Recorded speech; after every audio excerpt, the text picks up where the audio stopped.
All right, so we're almost ready to finish up here. I'm going to say let's make a file cache to actually save these volumes. So say file cache sim, something like that. I'm going to say go to job here. I'm going to put it in my sim folder and say it's going to be $OS, which is the name of our node, which is file cache sim. That version 0, the current frame number, and then bgo.sc is the file format for geometry. So there you go. If you middle click it, you'll see the full thing there, including the frame number. So that's cool. It's 1 to 120, which we already know is right. What we might want to do, though, is realize we're getting the temperature field because we asked for it here. We're not going to use the temperature field to actually render with. You would use the temperature field if you're doing an explosion, because that would dictate the color of the fire. But we're not doing that here. Let's not import it. Let's not save it to disk. These files are going to be big enough as it is. No point of doing that. We don't have a rest field, so don't even worry about that. The velocity field is trickier. This sim isn't moving that fast that the velocity blur will really matter that much. It might matter right at the source, but it's going to slow our sim down quite a bit.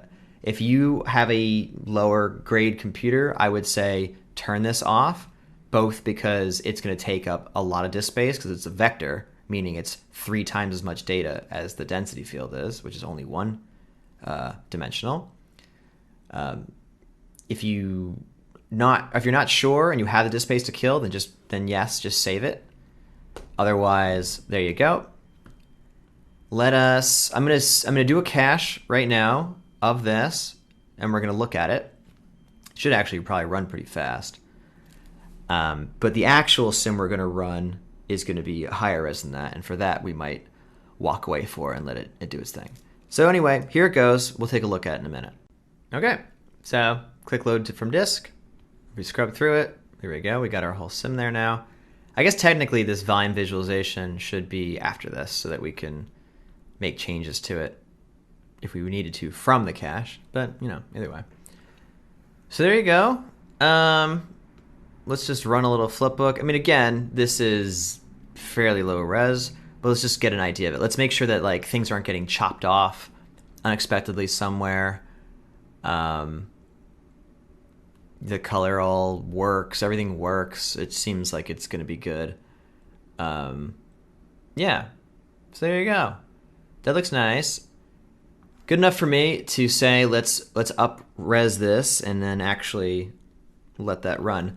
This is also a good time to say let's look at how big those files are. Oh, that was a mistake. Probably don't want to store these in your actual documents area. Usually a good idea to put this into some data drive area. So a good thing we caught that before we did the higher res thing. Applied Houdini temp is where I'm going to do it. I'm going to make a new folder and call it, volume 3, version 2 temp. So we'll put it in here instead. And then that'll be, I'll just copy this here. And then that'll be that. So I'll just save it to disk again real quick because it's still a cache in memory because we increased the cache from before. So it's not even resimming it, it's just rewriting it.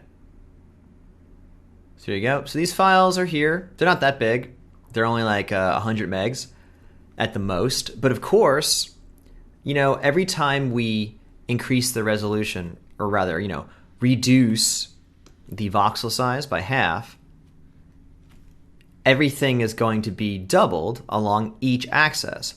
So twice as many voxels on the x-axis, twice as many voxels on the y-axis, and twice as many in the z. 2 times 2 times 2 is 8. 8 times as large.